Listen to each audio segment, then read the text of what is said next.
Agora a gente vai avançar um pouquinho, então, em probabilidade e vai trabalhar especialmente com a definição de probabilidade, certo? Para isso, então, vamos ver aqui o exemplo que o livro está propondo para a gente. Suponha que um casal queira ter 2 filhos. Cada um dos filhos poderá ser do sexo masculino ou do sexo feminino. Sabendo que a chance de nascer um filho do sexo masculino é igual a de nascer um filho do sexo feminino, independentemente do sexo dos filhos anteriores, qual é a chance desse casal gerar 2 filhos do sexo masculino?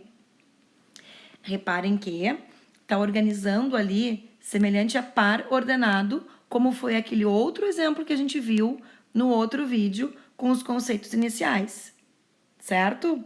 Aquele exemplo de dados lá, 1 seguido de 2, 1 seguido de 5, certo? Então, aqui tá MM, filho do sexo masculino, seguido de filho do sexo masculino, tá? Para isso, a gente primeiro tem que pensar o que é o nosso espaço amostral e o que é o nosso evento. O nosso espaço amostral, nós já vimos antes, que é o quê? É o total de opções que a gente tem diante do problema. Para esse exemplo, então, o nosso espaço amostral é masculino seguido de masculino, masculino seguido de feminino, feminino seguido de masculino ou feminino seguido de feminino. Então, o número de elementos do nosso espaço amostral é 4. O evento é o que a gente quer, é o que nos interessa, é o que o problema está procurando calcular qual é a chance de acontecer. Nesse caso, sexo masculino seguido do sexo masculino. Isso é um único caso. Então, gente, o número de casos do meu espaço amostral é 4. NS igual a 4. O número de casos do meu evento é 1. Então, NE igual a 1.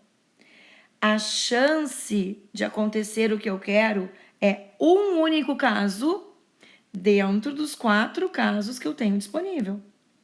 Então, eu digo que é 1 em 4. A gente escreve 1/4. A gente lê como sendo 1 em 4. Certo? Essa situação, ela era um espaço amostral equiprovável.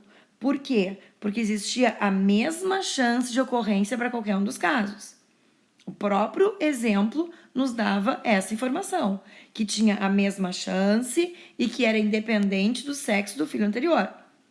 Os primeiros problemas que nós vamos trabalhar aqui em probabilidade são desse tipo: espaços amostrais equiprováveis, onde tudo que eu estou calculando e buscando tem a mesma chance de ocorrência.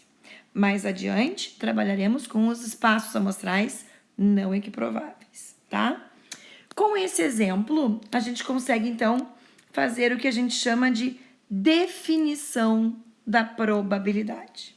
Então, a probabilidade de ocorrência de um certo evento, que eu chamo de P de E, ela é calculada através de um quociente, através de uma razão, entre o número de casos que são favoráveis, que me interessam, que eu quero, e o meu número total de casos.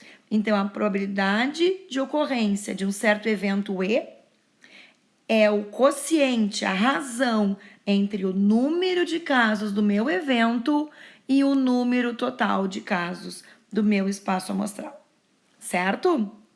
Reparem que o meu evento, ele é um subconjunto do meu espaço amostral. Então, o meu evento, ele está dentro do meu espaço amostral. É uma parte do meu todo. Por isso, a menor coisa que pode acontecer é eu não querer algo do meu todo. 0 do meu todo.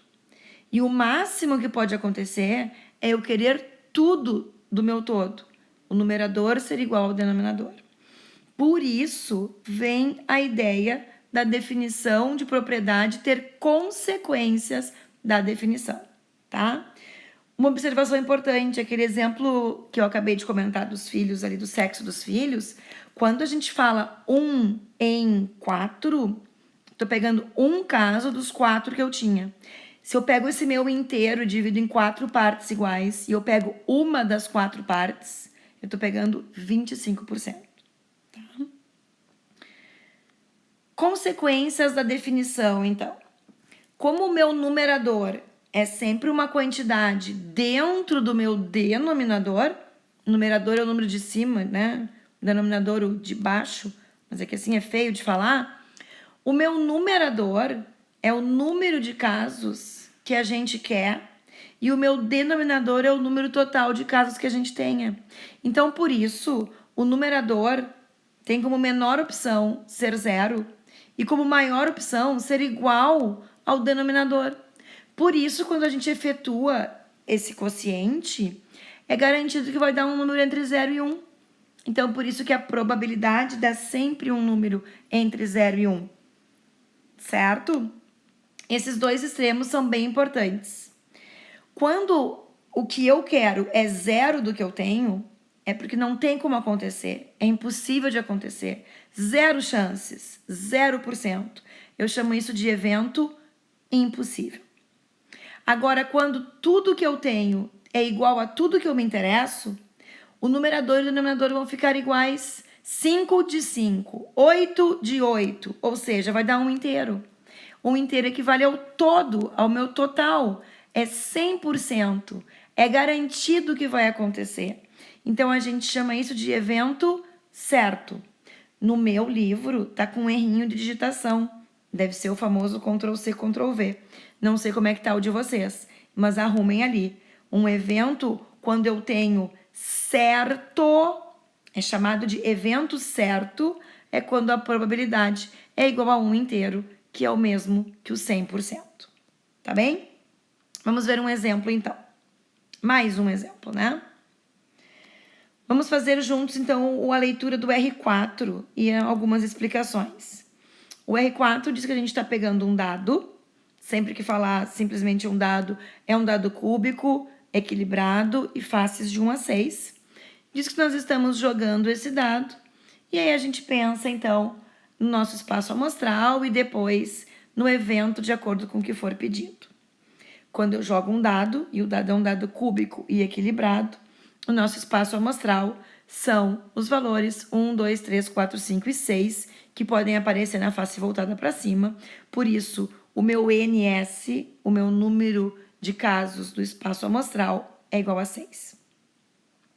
Agora, dependendo de cada uma das questões, a gente vai ter o nosso evento. Na letra A, o meu evento é cair o número 3. E a pergunta vai ser: qual é a probabilidade de cair o número 3? Cair o número 3 é simplesmente o interesse pela face 3 do dado. Isso é um único caso. Então, o número de casos do meu evento é 1. Consequentemente, a probabilidade será de 1 em 6. Um caso me interessa do 6. Tá? Exemplo B. Probabilidade de cair um número menor que 7. Bom, então agora eu me interesso por quaisquer números menores que 7. Então, eu vou ter que ver lá no meu espaço amostral quantos são os menores que 7. Bom, nesse caso são todos, né? Então, me interessam 6 casos dos meus 6 casos. 6 em 6 é um inteiro, é 100%. É o meu evento certo.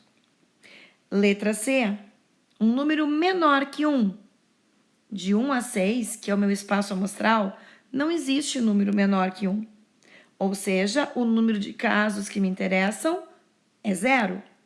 Eu quero 0 dos 6 casos. Isso é 0. Não tem como ocorrer. Impossível. Evento impossível. 0% de chance de ocorrência. Letra D. Probabilidade de ocorrer um divisor da soma dos pontos de todas as faces que o dado possui.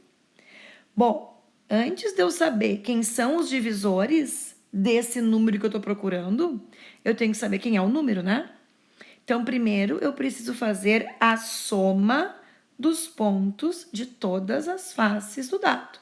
Então, vamos lá. 1 somado com 2, somado com 3, somado com 4, somado com 5, somado com 6. 21.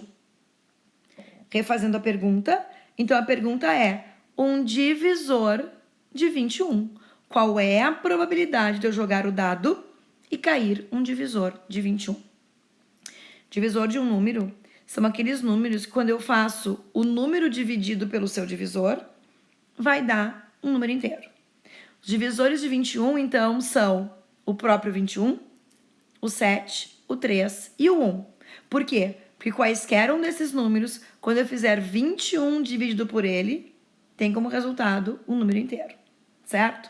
Só que eu não posso dizer que o meu evento é o 1, o 3, o 7 e o 21, porque para estar no meu evento, antes de mais nada, precisa estar no meu espaço amostral.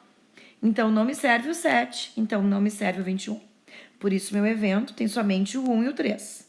Então, o número de casos do meu evento, o NE, é 2. Então, a probabilidade de ocorrência é de 2 em 6 casos. Simplifica 1 em 3. Entendido? Com isso, então, a gente finaliza esse primeiro conceito mais importante, fundamental, que é a definição de probabilidade e as consequências da definição, tá? Agora vocês vão ver no livro de vocês outros exercícios resolvidos, vão fazendo os exercícios que forem aparecendo com base nisso que eu expliquei para vocês e nos R's, nos exercícios resolvidos.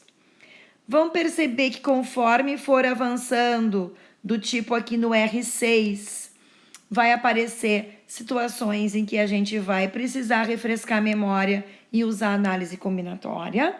Olhem esse R6 aqui, desculpa.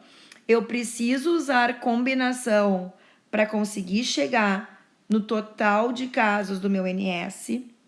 Eu preciso usar combinação para chegar no total de casos de cada um dos meus NE, que é o número de casos que me interessa, para somente depois eu usar a definição de probabilidade e ter que valores colocar no lugar do meu NE e do meu NS, naquela minha razão da definição de probabilidade, certo?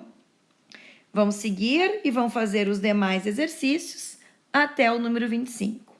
E com isso, então, a gente fecha esse pedaço inicial, que é fundamental para a gente ver o que vai vir logo em seguida, tá? Então, não adianta ter pressa, não adianta não querer praticar. Eu insisto, façam os exercícios, se precisarem, revejam os nossos vídeos, tenho da parte dos conceitos básicos e mais esse aqui, porque é fundamental praticar para a gente conseguir evoluir, certo? Bons estudos para vocês, então. Beijo!